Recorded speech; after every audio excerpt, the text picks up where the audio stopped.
Nietzsche was the child of Darwin and the brother of Bismarck, but he ridiculed both. He disliked the English evolutionist and he disliked the German nationalist as well. And that was perhaps his unconscious way of, covering up his debt, a Freudian way. Hello, good evening, and welcome to a new episode of Arguably the Reading Quest. I am Nishant. So, in this video and a much delayed video, I'm going to talk about one key concept in Nietzschean philosophy, that is the Überman, or popularly known as the Superman or the Overman. Friedrich Nietzsche, a controversial philosophical concept. And before I start, let me tell you that, I will just present the facts from the book Lee Spinks on Nietzsche, published at Ruthless Critical Thinker series. From The Story of Philosophy by Will Durant, and History of Western Philosophy by Bertrand Russell. So I'll take into account the interpretation of Nietzsche as is interpreted by these three great thinkers in their own right and capacity. And I believe if these thinkers have wrongly interpreted Nietzsche, then almost everyone has wrongly interpreted Nietzsche. So it is not my words, it is not my ideas. I'm just collating the ideas of these three thinkers to help us, understand the concept of Nietzsche's Superman. But before we start, let's see some, beautiful quotes that will give you a context, as to what Superman meant in Nietzschean context. Some of the quotes that revolve around this theme of Superman. From the book Thus Spoke Zarathustra. The individual has always had to struggle to keep from being overwhelmed by the tribe. If you try it, you will be lonely often and sometimes frightened, but no price is too high to pay for the privilege of owning oneself, says Nietzsche. The higher we soar, the smaller we appear to those who cannot fly. What if someday or night a demon were to steal after you into your loneliest loneliness and say to you, the life as now you live it and have lived it, you have to live once more and innumerable times more. Would you not throw yourself down and gnash your teeth and curse the demon who spoke thus? Or have you once experienced a tremendous moment when you would have answered him, you are a god, and never have I heard anything more divine? This quote is of immense importance in context of the concept of Uberman. I'll let you know how. God is dead, God remains dead, and we have killed him. How shall we comfort ourselves? The murderers of all murderers. What was the holiest and mightiest of all that the world has yet owned has bled to death under our knives? Who will wipe the blood off us? Question mark. What water is there for us to clean ourselves? What festivals of atonement, what sacred games shall we have to invent? Is not the greatness of this deed too great for us? Must we ourselves not become gods simply to appear worthy of it? Man is something that shall be overcome. This is one of my most favorite quotes. Man is something that shall be overcome. Man is a rope tied between beast and overman, a rope over an abyss. What is great in man is that he is a bridge and not an end. A dangerous crossing, a dangerous wayfaring, a dangerous looking back, a dangerous trembling and hating. What is great in man is that he is a bridge and not a goal. What is lovable in man is that he is an overgoing and downgoing. In truth, man is a polluted river. One must be a sea to receive a polluted river without becoming defiled. I bring you the Superman. He is that sea, in him your great contempt shall be submerged. So now, I'll explain you the concept of Superman. Let me start with by, Lee Spink's book on Ruthless Critical Thinker series. So, As Lee Spink says, that Overman, represented by the figure of Zarathustra, is a controversial and one of the most important concepts in Nietzschean philosophy and his theory of eternal recurrence. Nietzsche underlines the significance of these ideas to his work in his autobiography, Ach Homo, first published in German in 1908. And within my writings, Zarathustra stands by itself, Nietzsche says. I have with this book given mankind the greatest gift that has ever been given to it.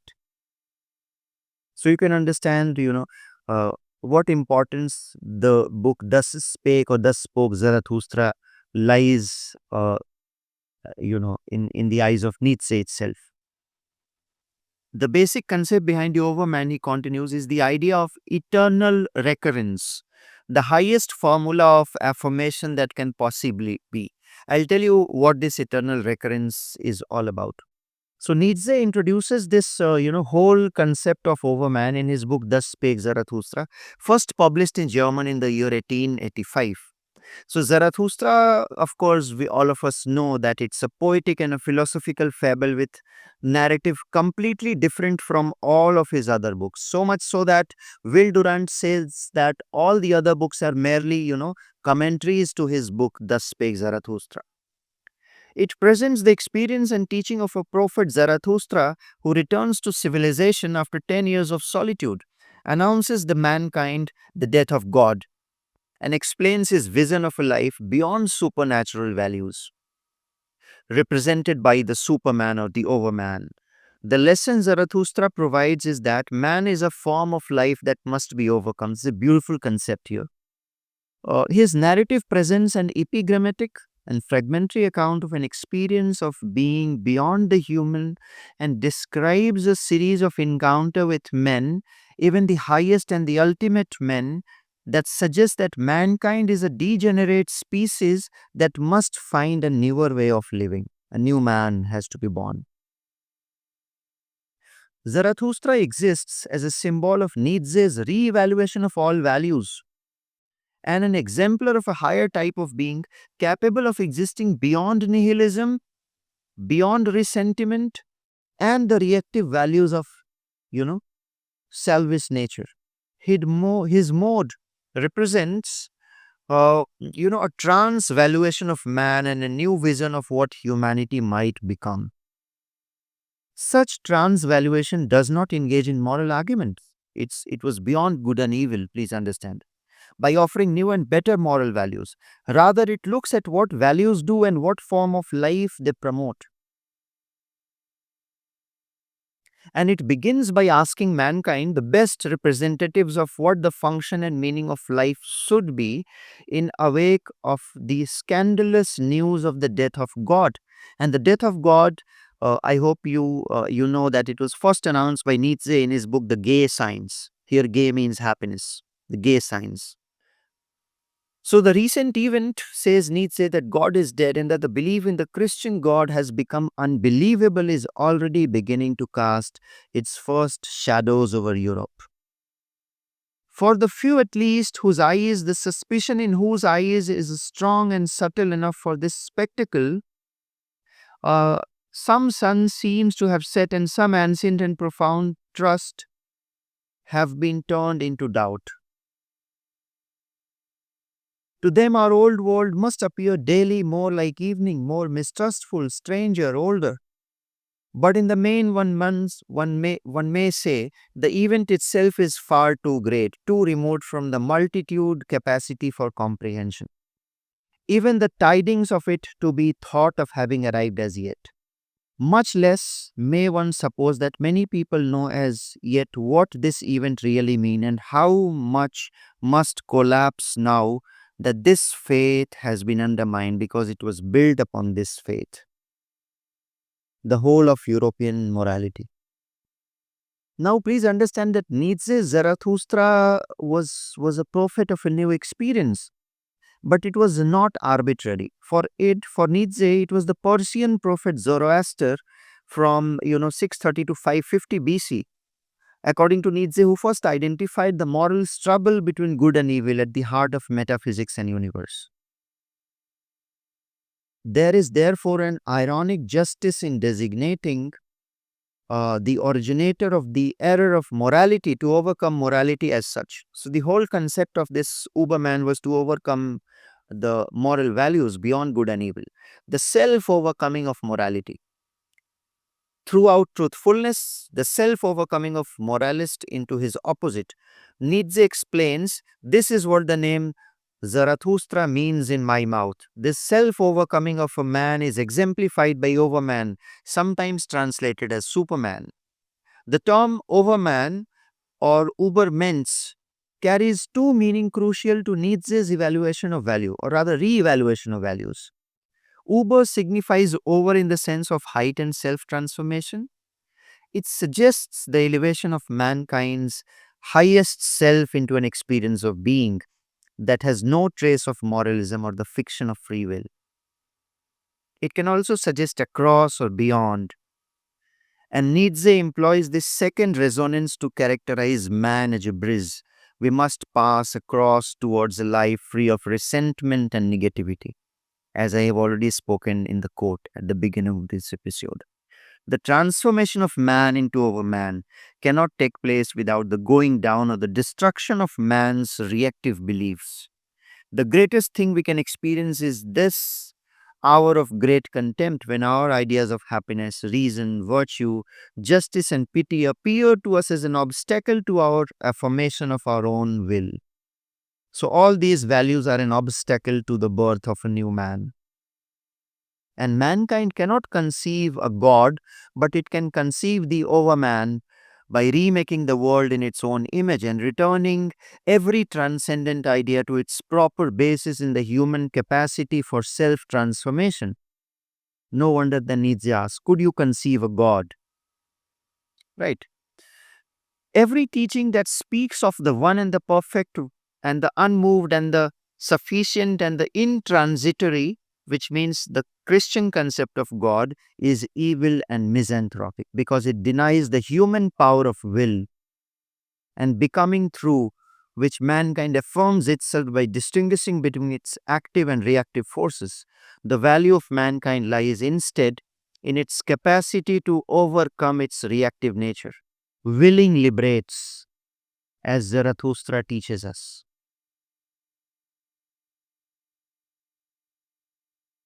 Then no wonder you will be surprised. I mean, it's beautiful, as Lee Spinks says, that it requires strength to reject universal and timeless truths like God and to locate evaluation and the creation of values at the heart of life. Zarathustra insists that the meaning of existence is determined by the force with which certain individuals seize hold of life and establish an interpretation of it. In order to overcome man, the Uberman must develop a hard and, martial nature and embrace the pitiless credo that what does not kill him makes him stronger. And then Nietzsche provides, the existential context for the eternal recurrence in the famous section from Gay Science. So again, as the quote I've already stated at the beginning of the episode, what if some day or night a demon were to steal after you in your loneliest loneliness, right? So this question posed to humanity by the demon appears to be an existential challenge to commitment and engagement. Which means here, in what way would you have to live your life so that the joys of existence would justify even the most terrible and the painful event, even if they are repeated infinite number of times? So do you have the guts, do you have the courage and the superhuman strength to live such a life joyfully? This challenge leads in turn to other question. Do you have the courage to affirm your style of living if each moment, good and bad, were to return to you eternally? This is what from where the concept of Superman have arisen. What would you need to change in your life to produce such an affirmation? And could you affirm a life that accepted suffering, pain, and hardship as the condition for self overcoming and becoming a new vision of man? This is what Nietzsche's Superman is all about. So, The Superman represents a creative and affirmative vision of life beyond the negativity of nihilism, resentment, and slave morality. His teaching seeks to overcome the nihilistic experience of life produced by the death of God and to affirm a new interpretation of existence without recourse to supernatural values. This new interpretation of life envisages a new mode of being that knows only affirmation and creates values from the superabundance of will, plentitude, and strength. To affirm existence from this perspective is to overcome the reactive vision of man and the mystification of a higher world, and to enforce a distinction between ascending and descending form of life. Overman reinforces this active reinterpretation of life by his teaching of eternal recurrence. A strong individual is able to embrace the inevitable and eternal return of all his past experiences, good and bad. So, do you have the guts, the strength to live your life so that all the goods and bad moment will be justified, and you have the courage to live it? Now, you know let me read it, some quotes verbatim, some passages verbatim from Will Durant's Story of Philosophy, a chapter on Friedrich Nietzsche. I mean, Will Durant himself was a poet when it comes to writing uh, history of philosophy as poetically as possible. So, Will Durant says that Zarathustra became for Nietzsche a gospel, whereon his later books were merely commentaries. If Europe would not appreciate his poetry, perhaps it would understand his prose. After the Song of the Prophet, the logic of the philosopher, what though the philosopher himself should disbelieve in logic? It is a tool of clarity, if not a seal of proof, says Will Durant. And just, as morality lies not in kindness but in strength, as per Nietzsche, says Will Durant. So, the goal of human effort should not be the elevation of all, but a development of very few individuals who are finer and stronger individuals. Please mind it. Not mankind, but Superman is the goal. The very last thing that a sensible man would undertake would be to improve mankind, because mankind जैसी चीज exist करती नहीं है. Mankind is just an abstraction.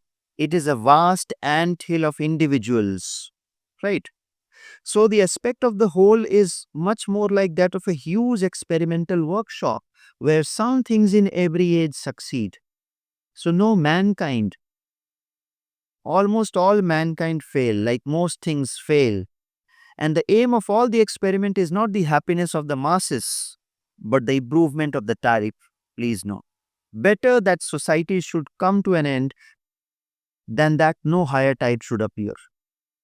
Society is an instrument for the enhancement of the power and personality of the individual. So the group is not an end in itself. To what purpose then are machines if all individuals are only of use in maintaining them? Okay. There must be some individuals who have to rule over those machines. Machines or social organization that are ends in themselves. Huh? Pardon. At first, Nietzsche spoke as if his hope were for the production of a new species. Later, he came to think of his Superman as the superior individual rising precariously out of the mire of mass mediocrity and owning his own existence more to deliberate breeding and careful nurturing than to the hazards of natural selection. So, of course, there is a horrendous concept of eugenics that cannot be denied, and it is spoken by all three: Will Durant, uh, Lee Spinks, and Burton Russell. We cannot overlook it. For the biological process is biased against the exceptional individual. Nature is more cruel to her finest products. She loves rather and protects the average and the mediocre. There is in nature a perpetual reversion to type, to the level of the mass, a recurrent mastery of the best by the most. The Superman can survive only by human selection, by eugenic foresight and an ennobling education. And without good birth, nobility is impossible. But given good birth and eugenic breeding, the next factor in the formulation of Superman is a severe school where perfection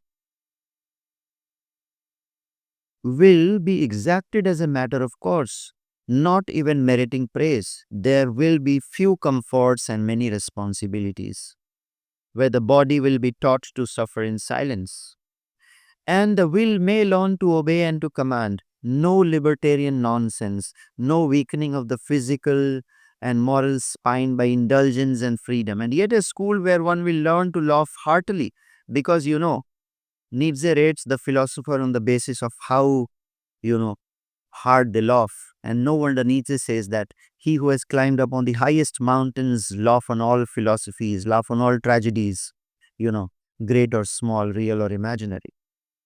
And there will be no moralic acid, no acid of morality here in this education of the Superman, an asceticism of the will, but no condemnation of the flesh.